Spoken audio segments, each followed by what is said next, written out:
Olá, Clicktubers, tudo bem? Estamos começando hoje as transmissões do nosso canal Avante, o canal que tem memória. E hoje, para começar, a nossa primeira entrevista vai ser com um pesquisador, historiador, comandante da Marinha e meu amigo, Alves de Almeida. E vamos falar sobre um assunto pouco conhecido, que deveria ser mais conhecido por parte dos brasileiros, que é a história da participação do Brasil na Primeira Guerra Mundial, a DNOG, que nós vamos explicar o que significa essa sigla e vamos abordar esse tema com vocês a partir de agora, tá bom? Comandante Alves, tudo bem? Tudo bem, graças a Deus, tudo bem. Tudo tranquilo. Vamos falar então sobre esse assunto, né, que é tão interessante, tão pouco conhecido, como eu falei, que é a história da DNOG. Isso. Queria que você começasse para a gente explicando o que é a DNOG. Bom, a DNOG é uma sigla da Divisão Naval em Operações de Guerra. É uma divisão que a Marinha Brasileira enviou para atuar com os ingleses na África, num triângulo formado entre Dakar, Cabo Verde e Gibraltar, né? Essa divisão foi formada por basicamente 8 navios e foi uma resposta do Brasil ao que havia acontecido com ele no ano anterior, quando o presidente Venceslau Braz, que era o nosso presidente na ocasião, declarou guerra à Alemanha. Por que da declaração de guerra? Isso é uma coisa que muitas pessoas não sabem. Muitas pessoas pensam que o Brasil apenas participou da Segunda Guerra Mundial. E ele participou da Primeira também. Diversos navios brasileiros foram atacados por submarinos alemães, basicamente no teatro de operações europeu, motivado pelo alinhamento que o Brasil tinha, natural, da França, dos Estados Unidos e da Inglaterra. Tá? Esses ataques aconteceram a partir do instante que os alemães, a partir do dia 31 de janeiro de 1917, fizeram o que eles chamavam de guerra submarina irrestrita. Com isso, os navios neutros, que era o caso do Brasil, foram atacados pelos alemães e foram afundados pelos alemães.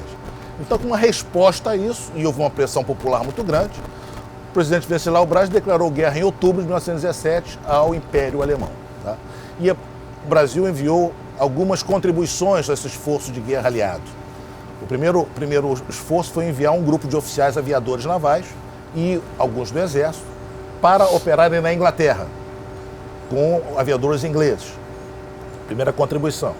A segunda contribuição foi o envio de uma divisão, de um grupo de médicos, cerca de 100 médicos, para fundarem um hospital na França, que é o Hospital Brésilien, em Paris. Inclusive, meu avô faz parte desse grupo que foi. A maior parte deles era de civis, né?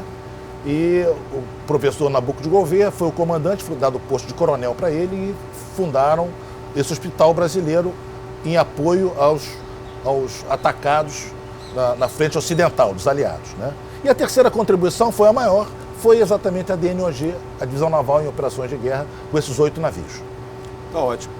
Você, inclusive, eu sei que você tem um livro, né, seu, que você escreveu, chamado Da Guerra à Diplomacia, a história da divisão naval brasileira na Grande Guerra. É um livro que está sendo avaliado pela Bibliolex, a gente vai falar mais dele aí e tal, daqui a pouco, no decorrer da nossa conversa. Mas eu queria te perguntar, então, já que você me deu o gancho para isso, o contexto do Brasil nessa época da Primeira Guerra. Como era a nossa Marinha? Pois é, a nossa Marinha naquela ocasião era uma Marinha relativamente nova em 1917. Em 1910 chegaram a chamada esquadra do Almirante Alexandrino, eram 2 encouraçados, grandes, novos, construídos na Inglaterra, 2 cruzadores, 10 contra-torpedeiros ou destroyers e mais alguns navios menores, como por exemplo o Laurindo Pita, na qual a gente está agora. E teoricamente essa esquadra seria uma esquadra moderna, tinha apenas 7 anos, mas ela com o decorrer da guerra, a partir de 1914, se transformou numa esquadra obsoleta, por causa da própria evolução da guerra. Então ela foi uma divisão que em 17 uma divisão que estava muito aquém do que se estava combatendo na Europa em relação aos ingleses, alemães e franceses, né? Então a Marinha Brasileira naquela ocasião era muito pequena, tinha cerca de 11 a 12 mil homens, cerca de 40 navios, e era uma marinha que se fundamentava basicamente na defesa costeira, né? Não tinha grandes ambições oceânicas, por ela ser pequena, né?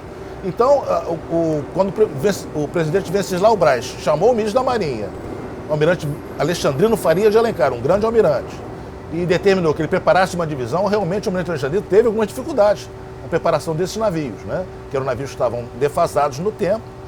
Nós não tínhamos armamento antissubmarino para combater os alemães, que eram muito fortes na guerra submarina, e foi realmente uma tarefa hercúlea, preparação desses navios. Nossos oficiais e nossas praças não tinham o domínio da língua inglesa, os manuais todos eram em inglês, eles dominavam muito bem a língua francesa, que era a moda na ocasião. Então, realmente, a preparação desses navios levou cerca de 5 a 6 meses. Muitos historiadores navais criticam esse tempo. Nós temos que compreender o Brasil como o Brasil era em 1918 e 17. Né? Era um país ainda atrasado, um país que tinha muitos problemas sociais e econômicos, e a preparação de uma divisão para ir para uma guerra é uma coisa complicada. Envolve muitos recursos, e o arsenal, nós estamos aqui atrás do arsenal de marinha, foi o que preparou esses navios para o combate. E o adestramento, que era o mais importante. Né? Então, entre janeiro e março, a divisão ficou no Rio de Janeiro se preparando para seguir para as águas africanas.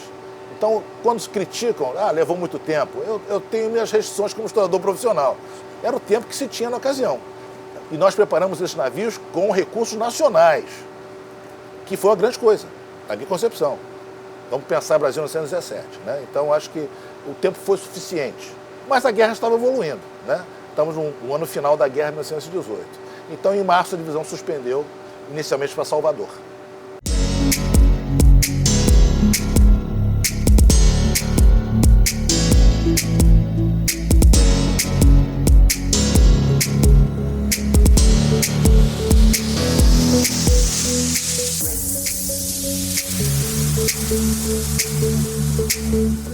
Thank you.